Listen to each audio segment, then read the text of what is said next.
फखरुल हसन चांद जी, अब देखिए यहाँ पर तो सब कुछ ठीक ठाक चल रहा है। ये वो सरकार नहीं है ना भाई, यहाँ पर तो सबकी सुनी जाती है। उन्हें ठीक लग रहा है अगर विधायक भी काम नहीं हो रहा, मंत्री जी को रोक रहे हैं तो ठीक है। लेकिन पूजा जी, ये टकरा रहे हैं भाई।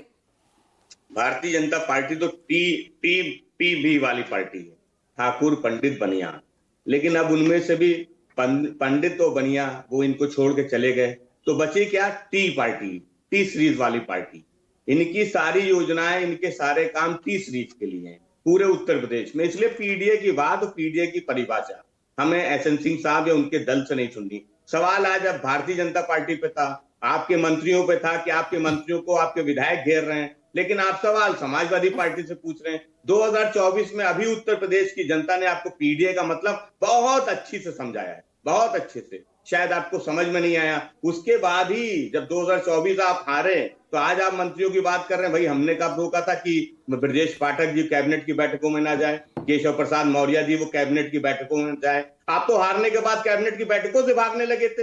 वो क्या था? वो हम लोग करवा रहे थे, समाजवादी वाले करवा रहे थे, और आपने कहा झोपड़ी जलाने का काम नहीं करते। अरे भाई, उत्तर प्रदेश में कानपुर में एक माँ बेटी जिंदा जल गई थी, आप लोगों ने बुलडोजर चलाया, झोपड़ी में आग लगा दी। आप बात करते हैं पिछड़ों की, दलितों की। आज ना आपके साथ पिछड़ा है, ना दलित है, ना अल्पसंख्यक है, ना ब्राह्मण है। आज तो आपके पास केवल टी सीरीज बात की बची है। उसमें भी वो टी सीरीज जो आपके साथ खड़े हुए हैं, बाकी जो समाजवादी सोच के लोग हैं वो आज समाजवादियों के साथ खड़े, वो पीडीए के साथ खड़े। तो सवाल इस बात का है कि आज आपके साथ आपका विधायक नहीं है, वो मंत्रियों को घेर रहा है। आज जब आप उत्तर प्रदेश में हारते हैं तो आपके दोनों डिप्टी सीएम आपको छोड़ के भाग जाते हैं, लेकिन सरकार बहुत अच्छी चल रही है।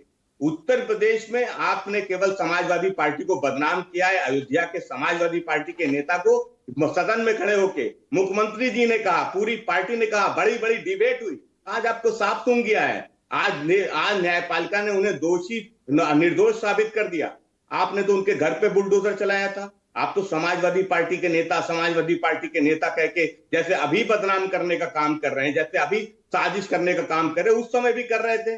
बड़ी बड़ी कहते हैं ना चांद साहब, वो कहते हैं ना बदनाम नहीं होगा तो नाम क्या होगा। कहीं ये मुहावरा फिट तो नहीं बैठ रहा आपके लिए? नहीं, मुद्दे यहाँ पर भारतीय जनता पार्टी दे रही है, फायदा आपको पहुंच रहा है?